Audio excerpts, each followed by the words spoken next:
I call myself a reformed introvert. Full-on anxiety attacks in school, didn't have a whole lot of friends. After we started the band, that became this armor that I could kind of put on because I'm Lzzy Hale. I'm in a band called Hailstorm. This is part of my identity.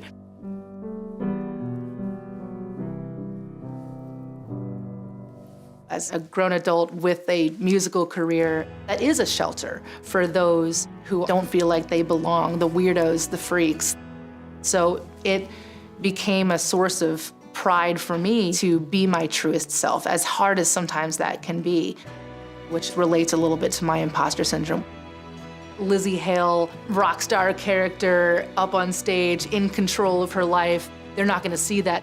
She's not as smart as she thinks she is. Barely made it out of high school. I know today is gonna be the day that they all find me out. And a lot of times I have to say, no, you are a part of this and worthy of being here. Anxiety, it's very swift with me. When I have an anxiety attack, it usually starts with some type of spiraling out. I have a couple tools in my tool belt that I use to kind of get myself out of that spiral. A lot of times I will look for a voice of reason, and they will tell me, this fear that you have right here doesn't exist.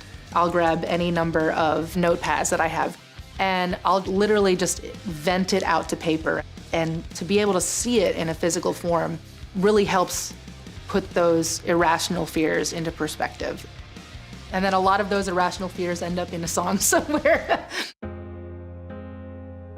Our song, Raise Your Horns, I wanted to write a song about my mental health journey, that you can work through things that you thought were impossible. So raise your horns. Give yourself permission to live your life the way that you want to live your life. So this was one of those songs that I was writing it as a pep talk for me, but then as soon as we play it live, you just see the place just go up. Being a mental health advocate really just means that I'm an ally.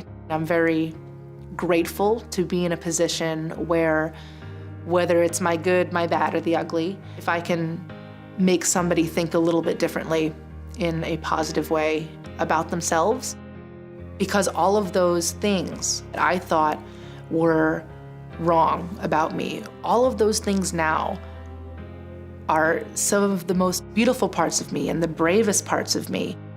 And I've turned something that could have been so negative and plagued me my entire life, and I've turned it into my superpower. Own your weird, own everything that makes you different.